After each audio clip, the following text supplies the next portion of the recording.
premium has been at the forefront of a lot of the technological advances over the history of its existence.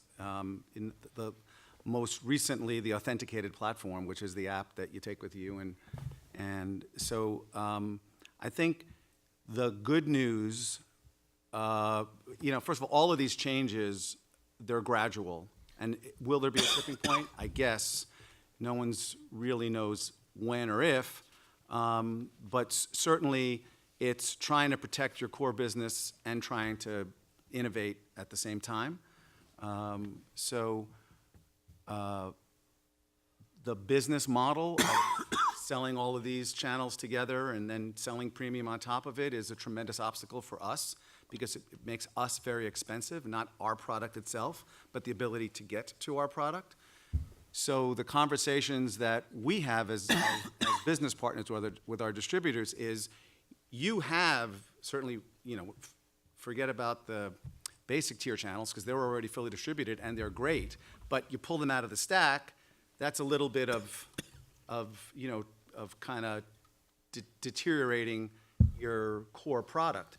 But if you took the premium channels, which if you took HBO, Showtime, and Starz together, they are a much better product than Netflix. They have a lot more movies in an earlier and better movies in earlier windows. A lot more original programming. They're as technologically advanced in a way in terms of the way that we can deliver them. But we have to convince our distributors to get us to the consumer at a more advantageous price point. So if we can do that, we are the only difference from Netflix is that they're not part of the stack. They made the transition from a different technology to the TV screen. And although it's a technology that is still provided by the people that sell us, and you, and you, and you, and have a lot more incentive from a profit point of view to continue to sell us and find ways to get us to those customers in the ways that they want. The consumer is increasingly becoming the buyer of their premise equipment. The cable company, the telco, they're no longer only, no longer only getting your stuff through them. And the more the consumer buys the premise equipment, the more that they're going to feel entitled to have the things that they want, when they want, the way they want. And that capability to deal in that marketplace exists. A little bit harder if you're 21st Century Fox, because you're really protecting a giant core business. The fact that CBS only has one thing to think about besides themselves is I think a big advantage to Showtime, and AMC has its own challenges because they're trying to figure out how to continue to be the monkey in the wheel and get more advertisement space and more homes distributed and more fully, but in that one model. But I think there is that the distributors have the answer to the things that people keep pointing at as the thing that's going to bring them down.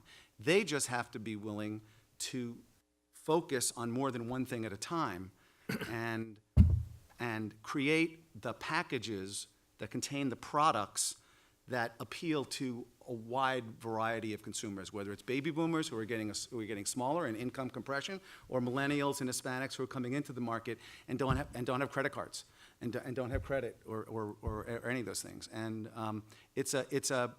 we're not in charge of that. There's other people that are in charge of that, and they work at Comcast and AT&T and DirecTV, and well. We can be helpers. Yeah. Huh? We can be helpers. We can be suggesters. Suggesters. I mean, one of the things a lot of people don't know is if you take the group of homes in America that don't have cable TV, about half of them don't have cable TV because they cannot qualify from a credit standpoint to be a year-long customer, long enough for the capital expenditure to have the equipment put into their house, right? So the other half are people who don't watch TV, or they may be cord nevers or cord cutters, but there's a significant chunk of it. I like the technological change. I wish it were happening faster. I mean, when I started running FX, advertising revenue was 55% of our total top-line revenue. It's now about 35%, and that's good from my standpoint. Because I wish we didn't have to have ads at all, to tell you the truth. I think, but... Where was that shift from from subscriber fees or just SVOD. off? Advertising has flattened and not grown at the Right. rate that it used to. And, affiliate fees and content ownership have grown a lot more. And I think part of it is I just don't believe in the rental of programming business, which is the broadcast model. You license a show, you sell it, you sell the advertising, you get the affiliate value.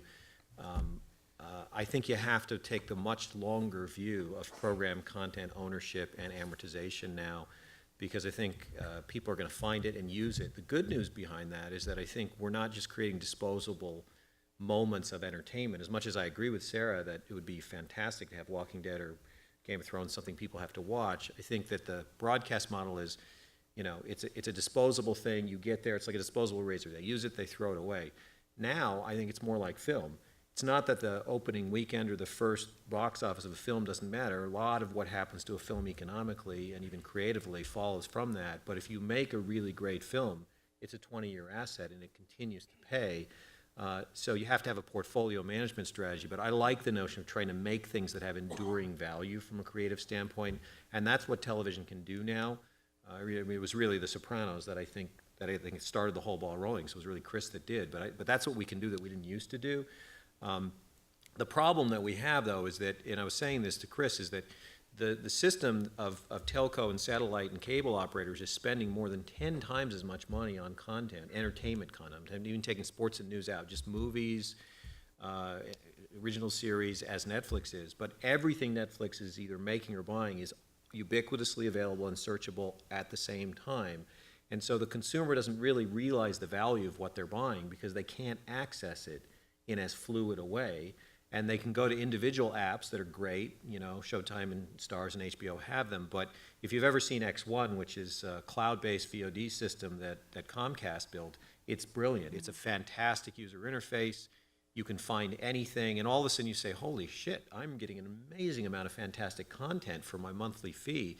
If you look at these mergers that are happening in the cable business, you'd think they were only motivated by the desire to have more leverage to keep programming costs down, but I think they're as much motivated by the need to have scale to build technology.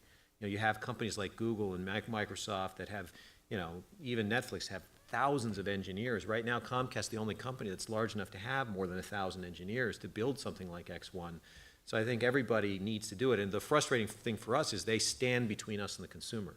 So if they don't build the technology, we have an FX Now app, but ultimately we're very beholden to their technological platform. It's a moment where it's hard to keep your balance, I think, because you're having to live in a probable future that sort of makes sense, but a current reality that sort of hasn't really quite got there yet. And I think that the cable bundle is a great product, and I think that the distributors haven't always been so good at designing it or marketing it to their customers.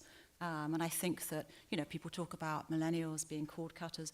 They all have broadband. That's the thing they most passionately have to have. And I think if we can figure out ways to market to them products that make sense, it's a great thing to spend time and energy on. But it's also this moment where, certainly from my point of view and for the networks in my company, we do still have to live by growth in advertising. And right now, we can't, and this is a much discussed topic, but we can't always capture and monetize all of those views that we do get, and that's a challenge still for the industry.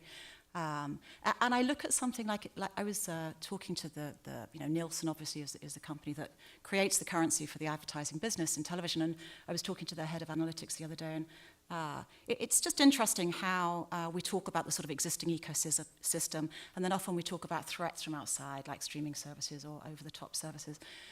But I think about how something like VOD, she was talking about the uptick of VOD, which is very much a tactic that the ecosystem of existing distributors of telco, satellite, and cable companies have developed to try and keep people within their ecosystem. But it's challenging some of those sort of basic box of tools that linear channels have. Even if people do watch within a time period that you can monetize, they're outside of the environment where you can promote and where you can flow people into your shows. So it's this fascinating moment, which is certainly not one that I think of in a negative sense, but it is one where you sort of have to be synthesizing this sort of extraordinary amount of sort of different challenges and opportunities, and I think sort of playing within these different worlds at any given moment.